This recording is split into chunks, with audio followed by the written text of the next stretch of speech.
Hello, everyone. Today we're going to talk about co-designing assessment in honors physics and astronomy courses. I am Nicolas Labrosse, senior lecturer in physics and astronomy. I'm Maddie Heideman, studying astronomy and maths in 5th year. And I'm Danai Kasselaki, studying physics and astronomy in 4th year.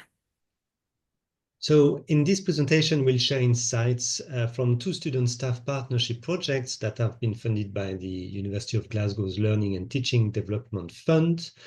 Our goal is to co-design inclusive and meaningful assessment activities for honors courses in the School of Physics and Astronomy to benefit all students. Recognizing that traditional exams may not be the most effective or inclusive way to gauge or promote student understanding, we aim to diversify assessment methods. This led to a collaborative journey where staff and students co-created new activities guided by the Learning Through Assessment framework.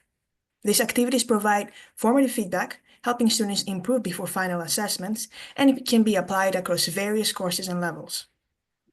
We'll highlight the outcomes of the second partnership, which began in June 2024, introducing new formative assessments in honors courses. We'll also discuss the benefits of these activities for student learning and outline our next steps. So in the 22-23 academic year, we explored introducing inclusive assessment activities in 8 honors courses and master's courses in physics and astronomy. We identified several new methods to move away from traditional end-of-course exams, focusing on assessment as learning. Our final reports included details such as timelines and number of assignments throughout the semester, as well as feedback mechanisms. However, it was not possible for the team at the time to create detailed assessment activities that could be directly implemented by the lecturer. For instance, it was not clear how to design suitable multiple choice questions at the right level for a honors course to effectively support learning outcomes. So in the rest of this presentation, we will describe how we've taken these recommendations forward and how these two staff-student partnership projects enable staff and students to work together to develop new assessment activities in 3 courses. So to do this, myself and Danai had to first develop the skills and techniques needed to effectively design an assessment, like using Stack for Moodle and reading papers on educational techniques. And then we were able to pitch our ideas to the lecturers of our choosing, which we could then create and implement those activities formatively and collect student feedback via surveys both before and after that implementation. When starting the project, we had to choose courses that lacked continuous assessment outside of exercise sheets and ones we had taken in the past. The previous project was a huge help, having left activity recommendations for a variety of courses. After spending some time reading research papers discussing different assessment types, implementing multiple schools throughout the university with members of staff, we landed on Mathematical Methods 1 and instruments for optical and radio astronomy. We designed one standard assessment and one out-of-the-box activity. Mathematical Methods 1 is a 3rd year's honors physics course worth 10 credits and lasts 1 semester. It focuses on developing necessary mathematical techniques and skills required for other physics courses. This allows these other courses to focus more on the physics concepts without students missing out on mathematical practice. It contains a total of 8 units, and the only assessment is a 90-minute exam in semester 2. The only formative activity is an exercise sheet, with answers for each section released periodically. I chose this course because its focus on mathematical practice allows for more precise feedback and less need for personalization. This builds a foundation for straightforward question design for a Moodle quiz. This way, the marks and feedback can be automatically released without creating more work for the lecturer week to week. After some research, I landed on creating a Moodle quiz with Stack. This is a tool which was specifically designed for mathematical questions and facilitates a variety of question formats. Importantly, Stack allows a student to check the format of the answers before submitting, avoiding any notation errors and limiting mistakes of interpretation by the software. This can be seen in the screenshot provided. The upper image is an example of a question with filled-in answers, and the bottom is a solution provided after submission. In total, 4 quizzes were created, roughly covering 2 topics per quiz. Ideally, these quizzes can be released once a fortnight when a specific section are covered, and with the intention of taking about an hour to complete. The feedback and solutions are immediately released and can be retaken during revision. I tried to focus on question types and content that were less present in the exercise questions provided. With more time, I would have liked to create a question bank with around 10 questions per quiz that would randomly select 4 questions for the student to complete.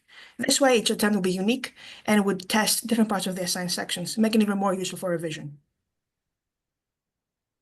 So the third-year astronomy course, Instruments for Optical and Radio Astronomy, was also chosen for this project because of my own confidence with the subject as well as its applied nature.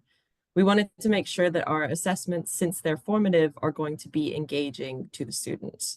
And the prevalence of both Fourier transforms and other image processing techniques that this course covers and relies on spreads across many of the physics, astronomy, and just general STEM courses, and are used computationally in industry. So these topics are great for an activity that includes interactive coding.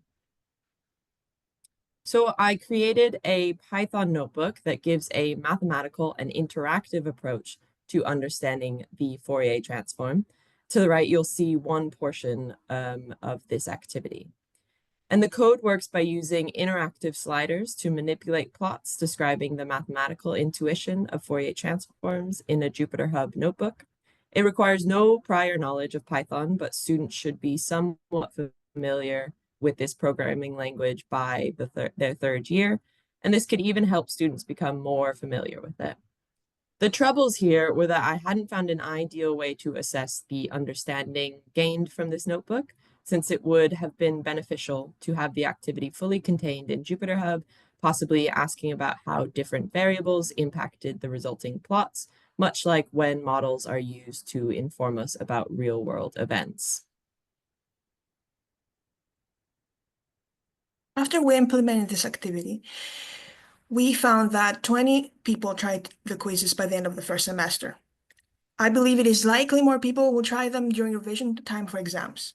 It is hard to quantify how many people engage with the Jupyter Hub activity, since it is separate from the Moodle software and does not record the number of people that engage with it. Despite that, the activity blended well with other resources provided by the lecturer. The main takeaway of the first survey was that students found formative assessments helpful but time-consuming and avoid prioritizing them throughout their semester for this reason. They often prioritize summative assessments like lab work or courses they perceive as more challenging. Although engagement in the second survey was slower, we did have some important takeaways.